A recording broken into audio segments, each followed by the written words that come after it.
Oi, aqui é a Nina e hoje vim falar sobre dois livros que são muito diferentes entre si, mas que têm em comum a temática da solidão.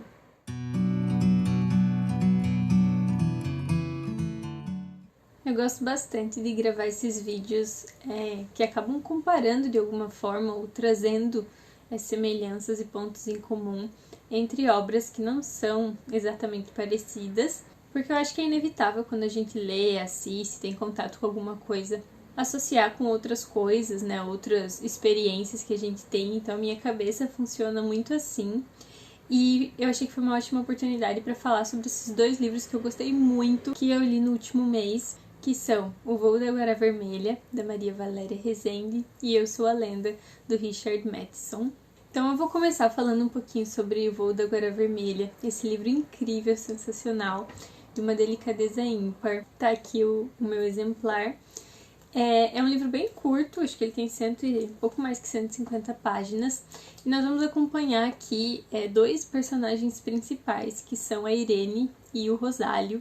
A Irene é uma prostituta que tem uma doença, né? Apesar de não ter exatamente a identificação dessa doença, bastante coisa assim me levou a crer que ela pode ser portadora do vírus da AIDS.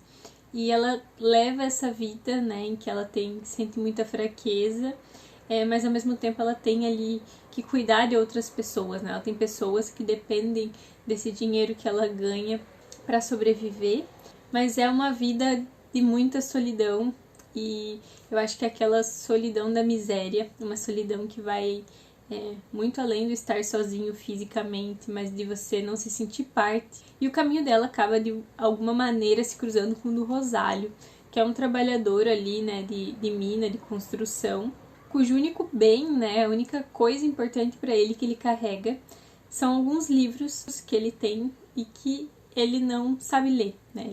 Ele é analfabeto.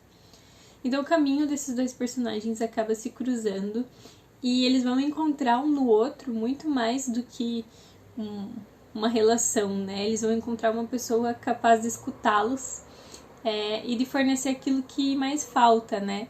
Um pro outro. Então o Rosário tem muitas histórias para contar, eu acho que esse é outro ponto muito interessante do livro, das histórias sendo transmitidas, né? Pela oralidade em populações e em situações em que não teriam como ser escritas.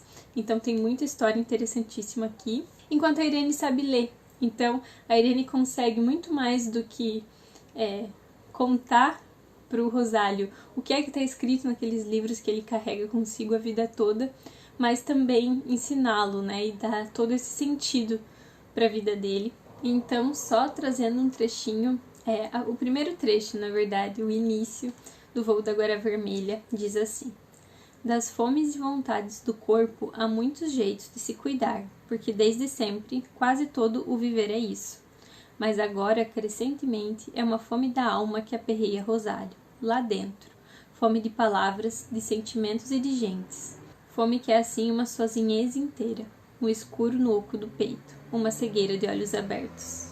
Então é um livro muito delicado, muito triste, mas muito maravilhoso, sobre as coisas que dão sentido à nossa vida, sobre como a solidão pode ser profunda, como a situação de miséria causa uma solidão profunda, de não pertencer, de não ser dono da própria vida, numa questão de sobrevivência mesmo. Então eu indico demais e ele me fez refletir muito sobre todos esses aspectos, né? De como sentir-se sozinho vai muito além de estar sozinho fisicamente, né? De como pode ser um aspecto social essa solidão. Então, recomendadíssimo, um dos melhores do ano, sem dúvida. E bem próximo dele eu também li Eu Sou a Lenda, que é um livro de horror / ficção científica, escrito na década de 50, se eu não estou enganada. Tem um filme, né? O filme com Will Smith, então a história base é a mesma do filme, mas o filme é uma adaptação, né? Tem muita coisa diferente. E Eu Sou a Lenda foi um dos livros que me trouxe uma sensação muito parecida com Frankenstein. Não tô comparando histórias nem nada, apenas no sentido do que causou em mim, que é aquela surpresa de achar que eu sabia do que tratava de que eu sabia qual seria a história, e ser pega por muito mais do que isso. Então foi exatamente o que aconteceu nesse livro. Para quem não conhece a história, né, não assistiu ao filme, enfim, nós temos o Richard, que é um homem que sobreviveu aí a uma espécie de apocalipse. Então o livro já começa nessa situação. Já passaram aí, se eu não estou enganada, 3 anos desde que aconteceu essa situação. E então ele vive sozinho, e ele é o único ser humano ali com o qual ele consegue ter contato. Então ele não consegue ter contato com ninguém. Ele já fez várias adaptações na casa para sobreviver a isso. Então, durante o dia, ele consegue sair, né, nesse momento que ele vai buscar coisas que ele precisa para casa, né, alimento, e também algumas informações para tentar solucionar as questões, né? Então, ele estuda ali uma parte de biologia para tentar entender um pouco do que aconteceu. E à noite, ele não pode sair. Então ele fica trancado em casa, que já tem todas essas proteções contra criaturas que são vampiros. Então a humanidade foi assolada por algo que transforma as pessoas em vampiros, um vírus, enfim. E ele vai lembrando, né, de alguns detalhes. A gente vai ter momentos em que a gente acompanha a vida real dele. Então, ele saindo durante o dia, porque durante o dia os vampiros sentem-se fracos e não conseguem, né, ficar na luz do sol. Então é esse momento que ele tem para buscar tudo que ele precisa para manter a casa segura, né? E alimento, enfim, tudo que ele precisa. E ele também tenta exterminar o máximo possível de vampiros durante o dia, né, nesse período. E à noite ele fica dentro dessa casa que já tem toda uma proteção de tudo que ele foi descobrindo ao longo do tempo que afastava vampiros, com esses vampiros que são pessoas que foram ali, né, afetadas por esse vírus, que tentam atacar a casa dele, né, ficam gritando, enfim.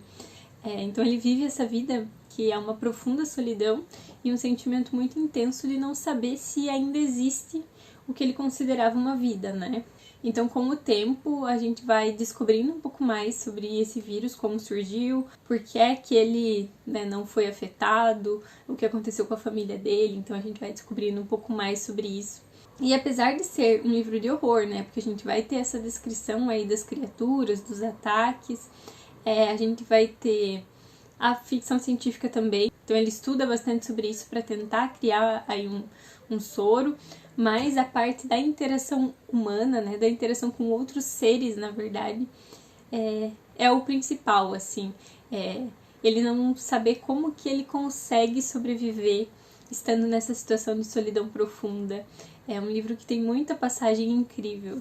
Eu li pelo Kindle Unlimited, acho que isso é legal de falar, porque acho que bastante gente no Prime Day, né, pegou a assinatura.